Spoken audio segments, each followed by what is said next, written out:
Hello ladies and lads, today's video we are playing some City Skylines. Before we get into the video, please don't forget to like and subscribe. So if you remember before in a previous stream, I tried to make a line city, a city that is a perfect line, well, sort of perfect. That stream didn't go well. So we're trying it again. So to start off, we're going to want to be walling off these rivers and ultimately just walling off the entirety of the city, either which way, due to the matter of fact that we do not want any excess water entering into the city, because walling off these rivers is going to cause quite the issue later on, and you're going to see exactly what I mean. Alrighty then, now that we have some walls officially walling off the city from any excess water that may overflow and flood the city, it is now time to start planning the road. Now, obviously, going with the theme of a line, that means that we can only have one thing. One very long, very straight line going from end to end of our city perfectly, so that citizens have no other way to go other than forward or to go all the way back around. Now that everything was set up, we can now focus on resources, such as putting a nuclear reactor immediately at the start of a highway so that people can see that we are lovers of clean, green energy. But now I had noticed that our rivers were a little small. Our resource of water would be running thin. So for right now, we would have to drain both of the rivers and just connect it up to the city. Now, of course, we had to focus on sewage, which we just dump over the wall because we don't care about the outside world, only what's going on within our city. After unpausing the game for a short second, we could already see that the water levels were rising, so I needed to work quickly so that I would have people to torture and flood. So we immediately placed a hospital right next to the nuclear power plant and a graveyard right next to that so that the process would be expedited so that nobody would have to wait for transportation times.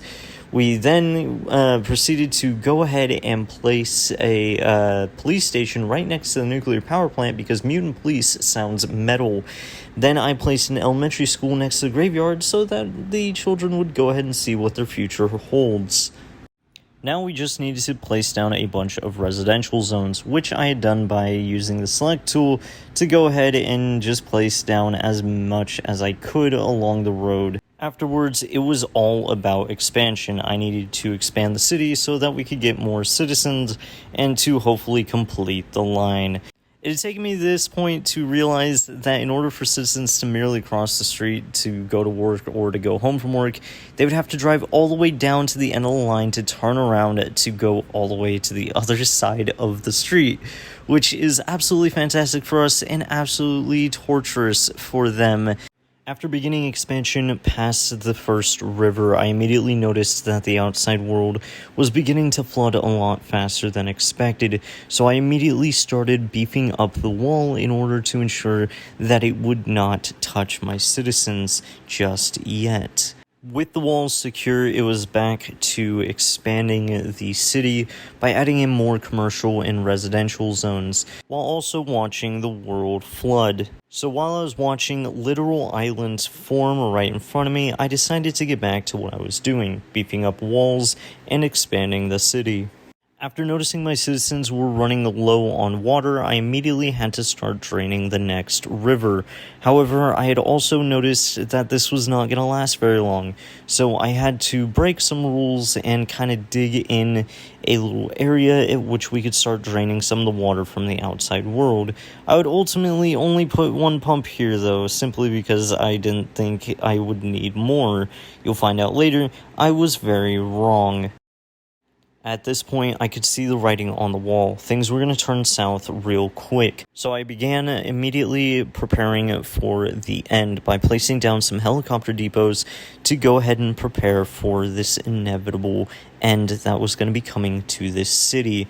It was approaching much faster than anticipated.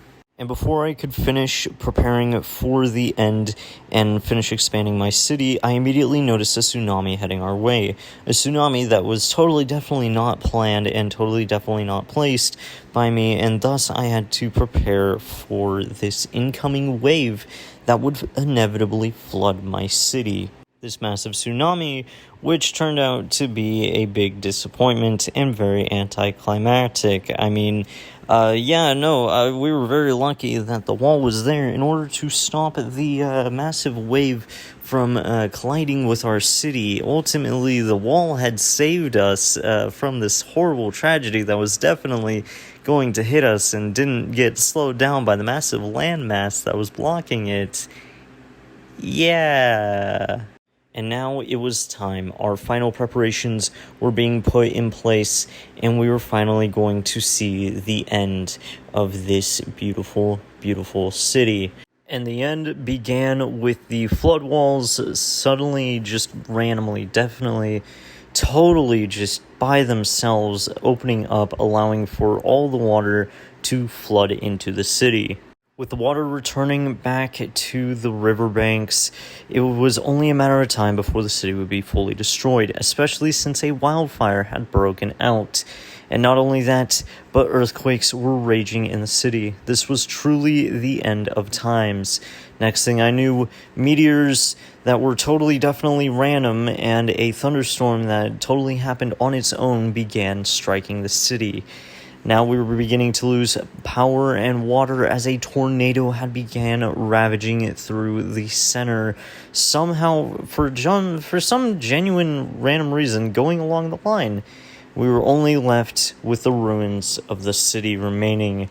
We were left wondering what happened, how did this happen, what kind of person, psychotic person would do this, just cause so much destruction, destroying an entire city. They would work destroying a city that we were totally working on, and who would just leave this massive amount of just devastation and water still rising in because the other ends weren't opened up for the rivers to flow once again. Who would destroy such a beautifully made city that had no flaws whatsoever?